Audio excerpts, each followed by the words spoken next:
Greetings. 2 videos ago, I shared how I replaced the roller jewel in my grandfather's pocket watch. Things went great, and I thought it would be smooth sailing from then on. Well, I installed the reassembled balance and then tried to regulate the movement, at which point I encountered two serious problems.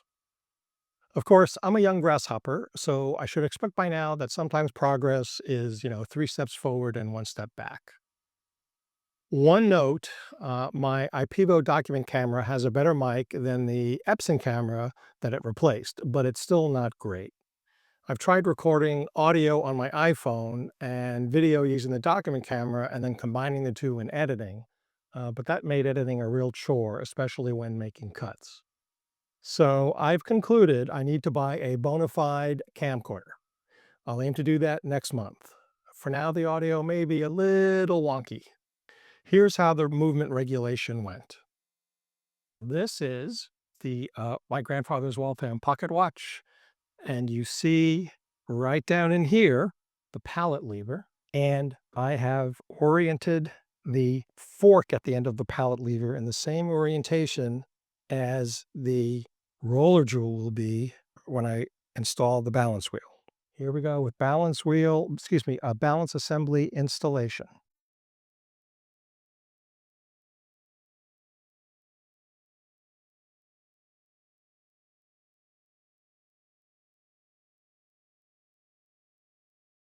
I'm so afraid of screwing this up. I'm going to wind it and we'll see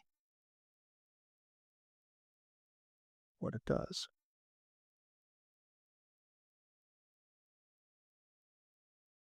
Yeah, I don't like this at all. What could be wrong? Well, and there is power in the powertrain. Well, after much maneuvering, I installed the balance assembly, got the timing adjustment bar hooked up to the little gauge here. You twirl this star to manipulate the speed, and it's keeping on ticking. It's ticking. It's alive. And I reinstalled the balance assembly without breaking the roller jewel. Yay, team. I discovered that the regulator arm was an integral part of the balance cock mounting. Properly setting the tip on the adjustment gauge, the thing with the little star, is what allowed the wheel to move freely. The regulator arm attaching to that gauge wasn't optional. It had to be there in order for the balance wheel to function properly. So now before I go any further, I'm going to apply Rodico to the balance wheel to keep it static. Then I'm going to demagnetize it. Then I'm going to put it on the time grapher and see what I get for time graphing results. The big challenge there is I don't know what the lift angle is. And there's no good lift angle source for pocket watches.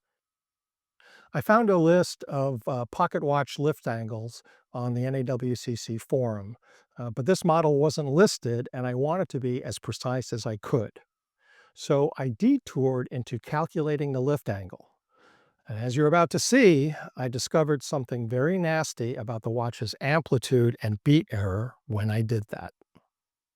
Yeah, I could calculate the lift angle myself, but well, I wasn't planning on doing that. But you know what? I guess I may have to do it. I may have to calculate the lift angle myself. Because I'm going to be messing with it a little bit. I'm going to put on my finger cuts.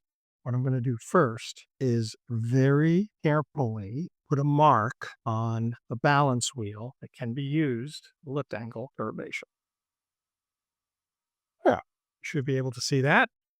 So now I'm going to wind the watch only sufficiently for us to get 180-degree amplitude. Now, see if we're there. I'm going to interrupt things a bit. I'm going to take slow-mo with my iPhone.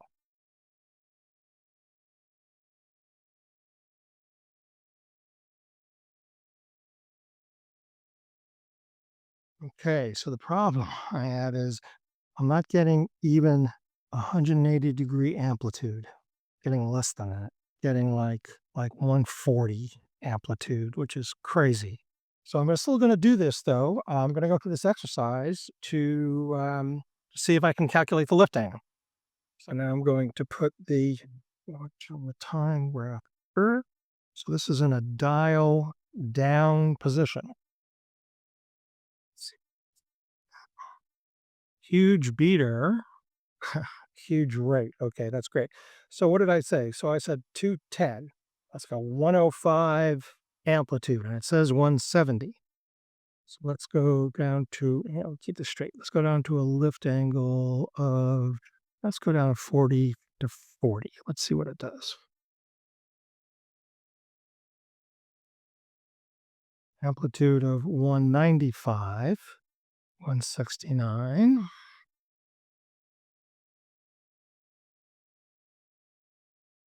Jesus, I can't go that far down. All right, let's go to a lift angle of 30. I can't get that far down. So I'm going to decide what to do now. I cannot get a sufficient amplitude on this to calculate the lift angle. Well, I could try to fix the beat error. Maybe that's good to do anyway. Maybe that's what I'll do. So I'm going to remove the balance. Let's see, should I let it all out first? Should I just take it off? Let me do that.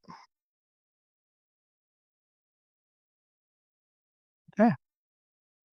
This balance stand has this very nice platform, but that you can actually use to support the balance wheel, so it doesn't quite dangle so much. Unfortunately, it's not made for pocket watches, so it's not much help to me. But what I'm going to do is stick a screwdriver in there and just sort of try to adjust the collet and see if I can bring the beat error down. So I'm supporting the balance wheel. I'm sticking a screwdriver down to the collet. There, I did it. I shifted the collet. I'm going to put this back on the pocket watch, and we'll see what the beat error does.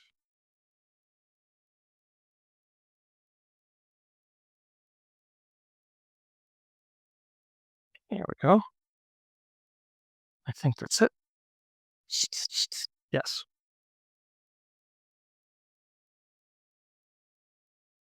Let's see what it says the beat error is.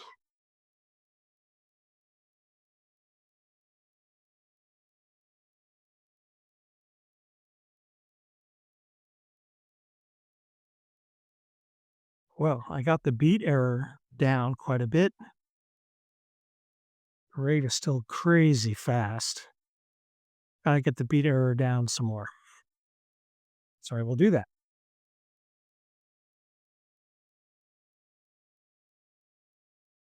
So after many, many, many iterations of take a reading on the time grapher, remove the balance assembly, put it on the balance stand, insert a screwdriver through the hairspring, adjust the collet, pull the balance assembly back off the stand, put it back on the movement, and then take a reading. Many iterations, I'd say actually about a dozen. I got these results. Beat error of zero 0.1 milliseconds. I am thrilled. I would have been happy with 1 or less, but I got zero 0.1. So beat error is down. That's good.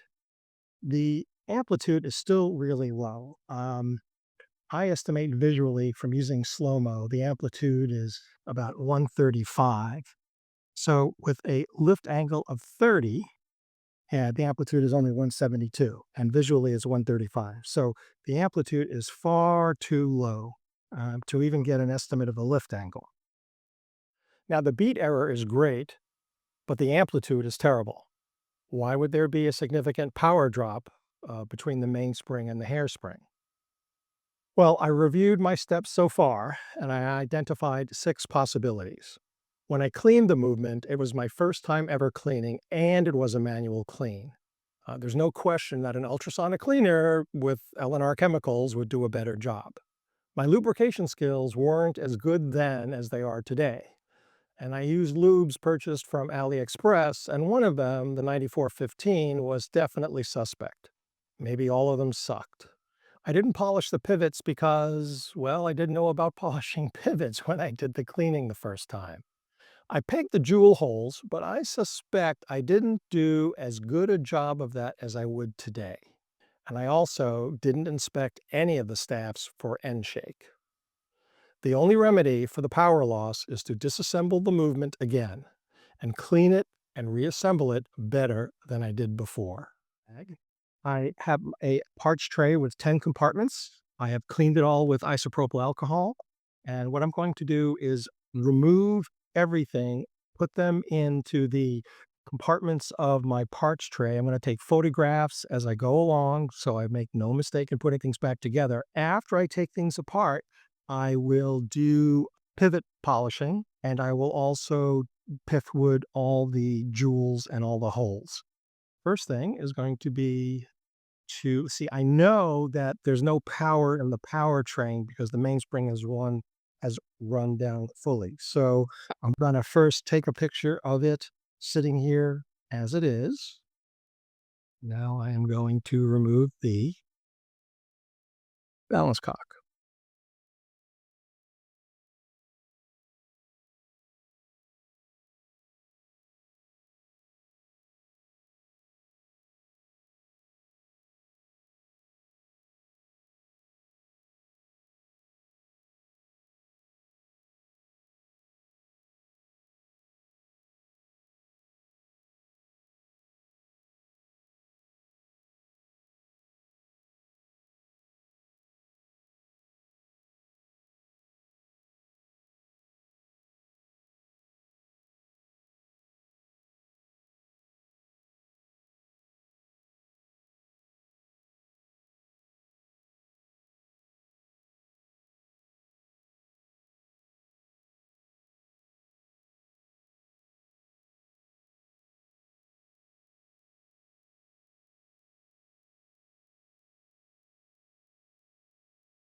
Next step, I'm going to polish the pivots, I think.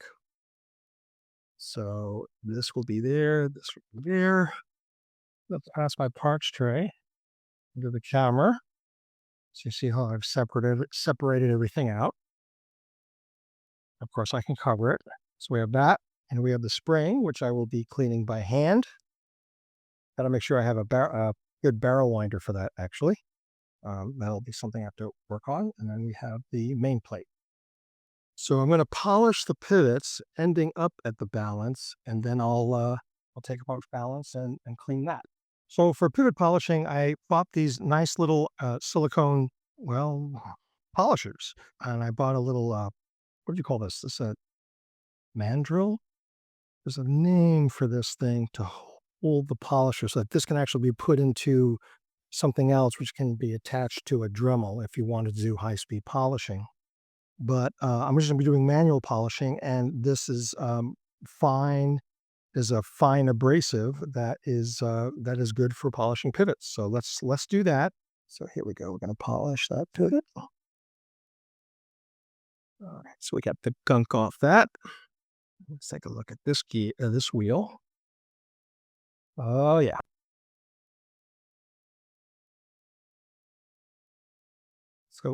So the point of doing this before cleaning is to remove any hard encrusted gunk on the pivots.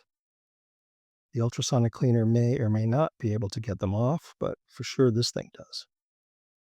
Geez, the pivots on the wheels of this pocket watch are the size of staffs in a wristwatch.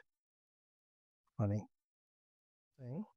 You could start it using a pin to start a hole at the end of the polisher, but don't find that's necessary, at least not with what I'm working on.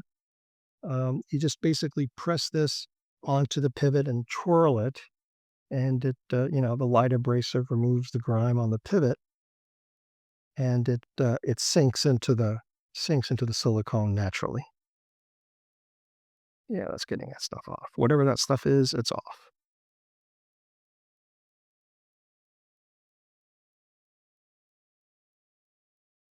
I'm going to unscrew the hairspring to remove the balance complete from the cock.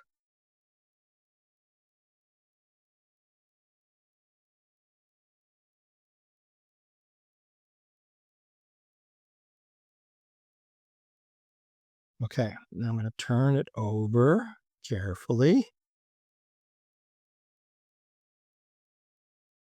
I want no, see, yeah, I don't want any, whoop, I don't want any pressure on the roller table, and that would certainly put pressure on the roller table, so let's not do that.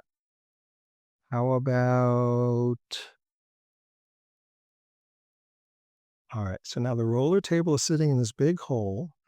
There's no pressure on the roller jewel. Yay, team. And now I'm going to polish this pivot. Okay, nice and shiny. Okay.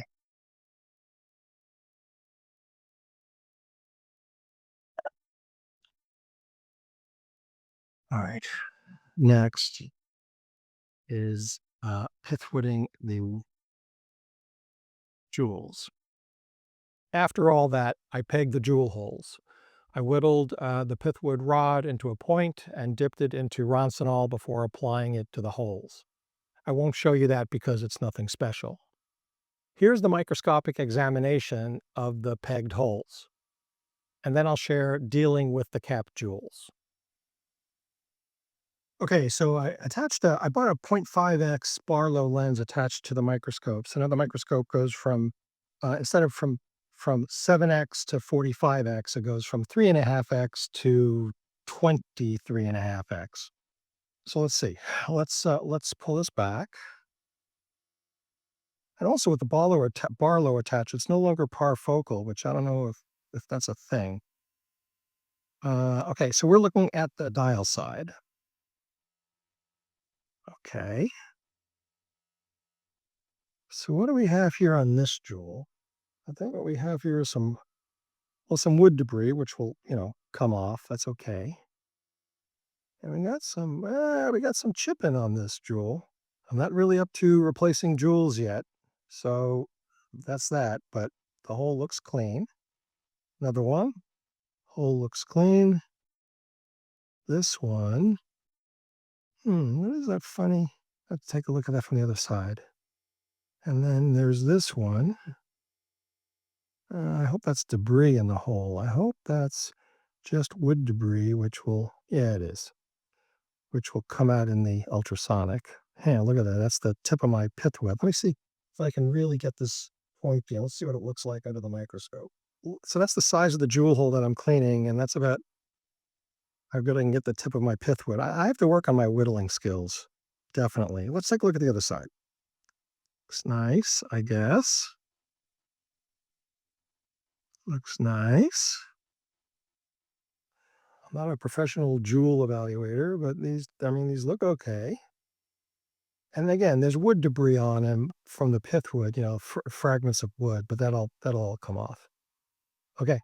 Now I've cleaned this as much as I can, so that's that. So let's go back now to the workbench. So here we are with the intermediate plate. There are two cap jewels on the balance. They're screw in. I'll be removing those cap jewels. I'll use my staking set to punch them out. But the rest of these, they're screwed in, but it's just an individual, a single jewel, so I don't have to remove them. So I'm going to remove the cap jewel and the jewel here, and then I'll remove the cap jewel and the jewel on the balanced cock, also screwed in. And then after doing that, I will pithwood all of the jewel holes. And of course, I will pithwood all the jewel holes, and I'm going to keep the cap jewels that I pull out separate. They're going to go in the ultrasonic in their own basket, clean them, make sure they're super duper clean before putting them back.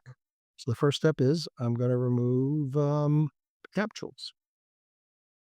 Now I'm not will I need my staking set to push these out? I don't know. Because I have a hand. Okay. First step first. So let's see, how do I want to organize this? I'm going to put these smaller screws in the same compartment that I used to store the intermediate plate and the balance cock, because the other screws here are much larger. It'll be easy to keep them separate. So yeah, that's kind of nice, actually. Yeah. All right. So what I did is I put the balance cock here. There are two, I think they're called locator pins, positioning pins. But there's this nice slot here. So I'm just going to put the positioning pins in here so the balance cock is, stable. Now I can work on the screws. That's one screw.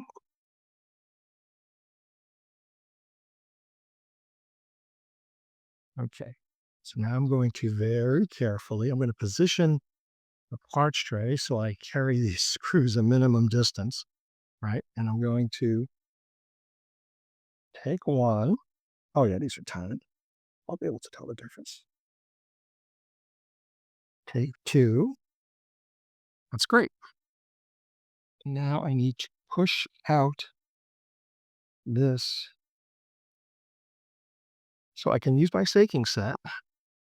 These, I've got this, I've got the name for it. I got this one of these, and yeah, that would be a good size. No, actually, so it's the size here. So let me see. So if I push, boom. Well, that was fast. Let's see what we have. The cap jewel and the hole jewel pushed out. I'm definitely gonna take some photos of this. Yeah. Gotta be careful to make sure it's flat on the platform. Okay. And here we go. These screws, I actually want to take a picture of the screws just to associate them. I said it before, I'll say it again. Smartphone photographs are free. When you're working on a movement, definitely, always, always, always take lots of photos. It's better to take a photo and not need it than wish you had taken a photo and you didn't. So I'm going to press on it from this side. Boom. There we go. So a staking set would have, of course, done the same thing, had a little bit more control, but I didn't think it was necessary given that I was pushing things out. I mean, if I had a problem, I would have gone to the staking set. But using this little hand tool, I don't remember what this is called. I should really look that up. It's a thing. It's a K&D thing, in fact, Kendrick and Davis, but I don't remember what it's called. So I took a picture of the assembled unit. Now let's separate the top from the bottom. There we go. So this is one side. And I turn them over.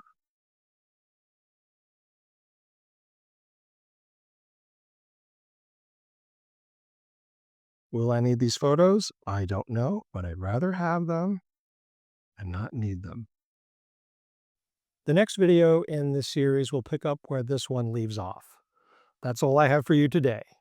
Till next time, take care.